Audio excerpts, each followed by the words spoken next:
the first poem of class 8th, Books Honeydew. First part we have completed the previous, and second we start now, and first we recite the poem and then explanation. See the ant to the cricket, I'm your servant and friend, but we ants never borrow, we ants never lean, we ants never lean. But tell me, dear cricket, but tell me, dear cricket, did you lay nothing? Did you lay nothing? Why, when the weather was warm, when the weather was warm? Quite the cricket, not I. My heart was so light, my heart was so light, that I sang day and night. For all Chaluki, you sang, sir, you sang, sir, you say.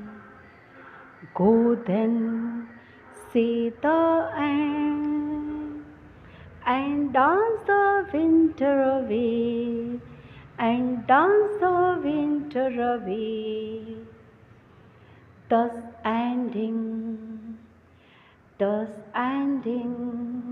he hesitantly lifted the cricket, he hesitantly lifted the cricket, and out of the door torn, and out of the door torn, the poor little cricket, the poor little cricket.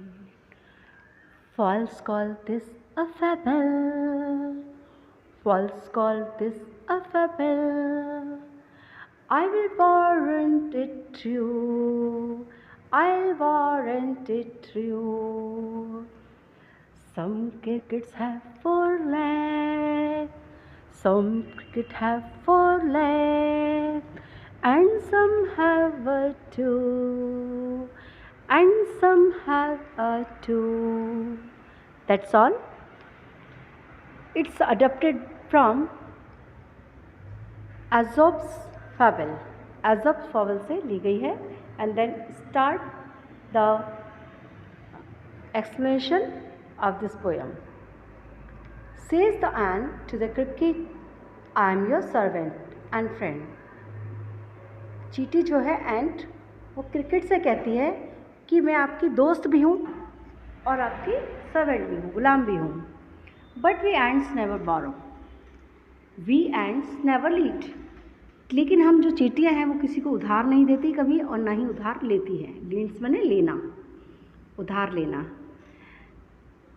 But tell me dear, लेकिन प्रिय झिंगुर, मैं तुमसे कुछ कहना चाहती हूँ, मैं कुछ कहती हूँ. Did you lay nothing by when weather was warm? जब गर्मियाँ थीं तब क्या आपने कुछ भी नहीं बचाया, कुछ भी नहीं किया कार्य? कोड द क्रिकेट्स, तब क्रिकेट्स ने कहा, नहीं, नो, मैंने कुछ नहीं बचाया. My heart was so light, मेरा हृदय बहुत, यहाँ लाइट का मतलब बिजली से नहीं है, रोशनी से नहीं है, इट्स अ चंचलता, नेचर से है कि मेरा जो हृदय है बहुत चंचल है. That I saw सैंग day and light, और इसलिए मैं दिन भर गाता रहा. मेरे को जो वो नेचर था, वो जो मौसम था, बहुत ही आनंददायक लगा. गे मीन्स आनंददायक. यू सैंग सर, यू सैंग, यू से, तुमने कहा कि तुम गाते रहे. गो देन, तब चाहिए. से the end dance in the winter away, तो उसने व्यंग किया, तो आपने कुछ नहीं बचाया, आप गाते रहे. आपको मौसम अच्छा लगा, आपको सोचना तो चाहिए था कि भाई सर्दी में हम क्या खाएंगे, लेकिन आपने नहीं सोचा. तो जाइए, और डांस कीजिए, ऐसे ही सर्दी भी निकल जाएगी जैसे गर्मी निकली है। तो ये उस पर कमेंट्स था कि आपने कुछ भी नहीं किया तो आपको अब परेशान होने की क्या आवश्यकता है। Thus ending the hesitantly lifted the cricket. इस प्रकार से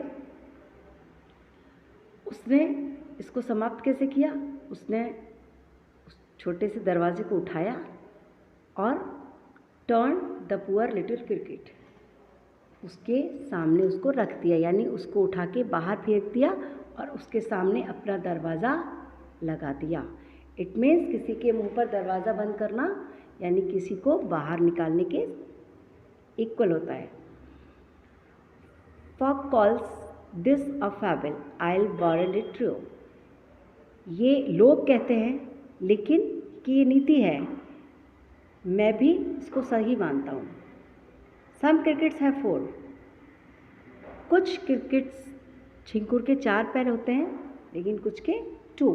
या हैव टू का मतलब है लाइक अ ह्यूमन बीइंग, कि जो जानवर हैं वो तो 4 पैर वाले हैं, सोच नहीं सकते, लेकिन 2 पैर वाले भी ऐसी हरकतें करते हैं।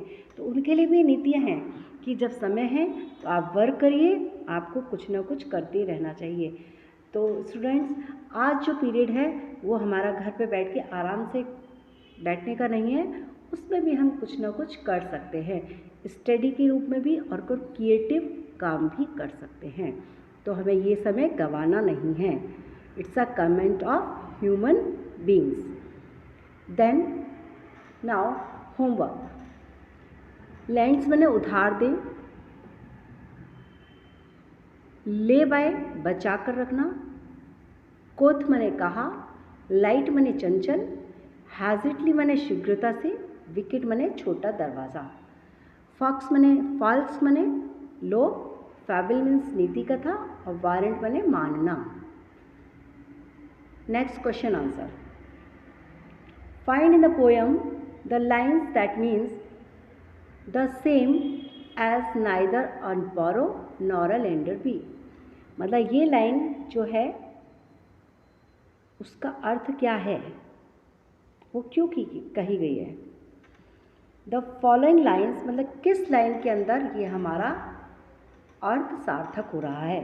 The following line in the poem have the same meaning as but we ant never borrow, we ants never lends. लेकिन हम किसी को उधार नहीं देते और ना ही किसी से उधार लेते हैं। Second question, what is your opinion of the ants principle. इसमें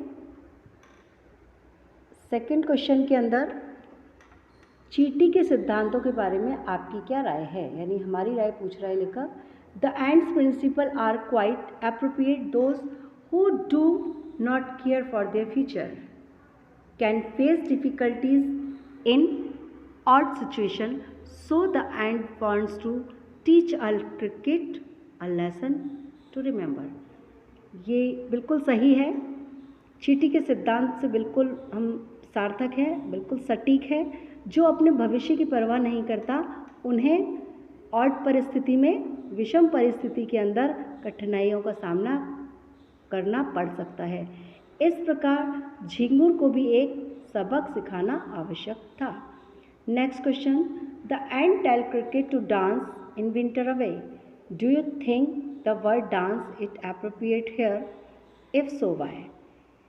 कि आंट उससे कहती है जाओ और डांस करो सर्दियों में, क्या उसका ये कहना सार्थक था, क्यों।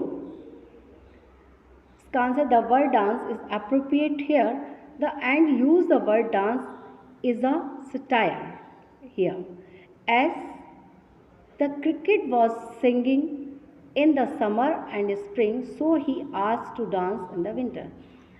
ये एक तरह से व्यंग है, जब वो कहती है हाँ यहाँ नाचो, इस शब्द का प्रयोग उसने व्यंग के तौर पे किया है, क्योंकि गर्मियों और बसंत में आपने कुछ नहीं किया तो अब सर्दियों में क्यों सोच रही है, जाओ और नाचो, पेट भरो नाच के।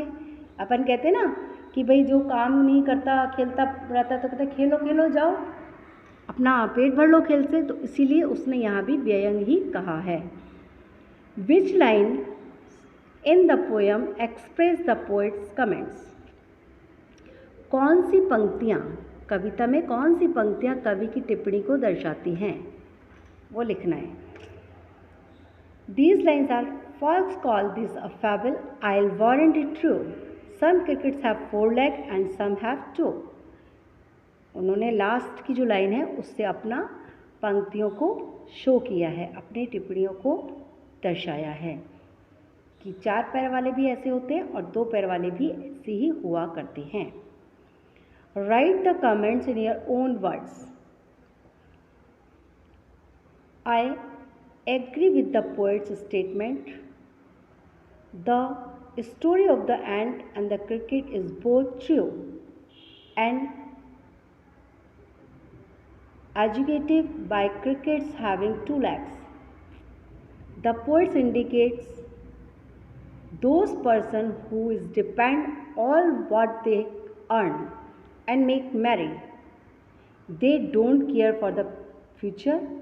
They are short-sighted people. इस क्वेश्चन के अंदर चींटी और झिंगुर को एक कहानी सत्यता की तरफ और शिक्षाप्रद दोनों ही तरह से समझाई गई है।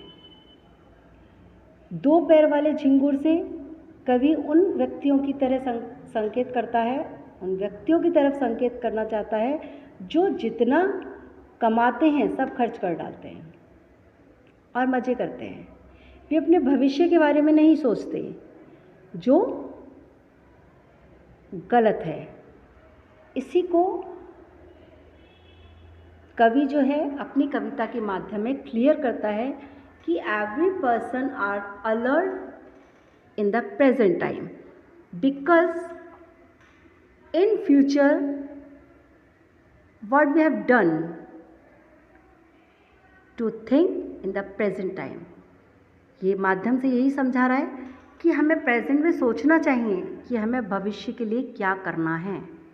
यही जो आज है वो हमारे लिए एप्रोप्रिएट टाइम है। तो students, thanks and completed our lesson, poem, and you do your homework in copy. Thanks.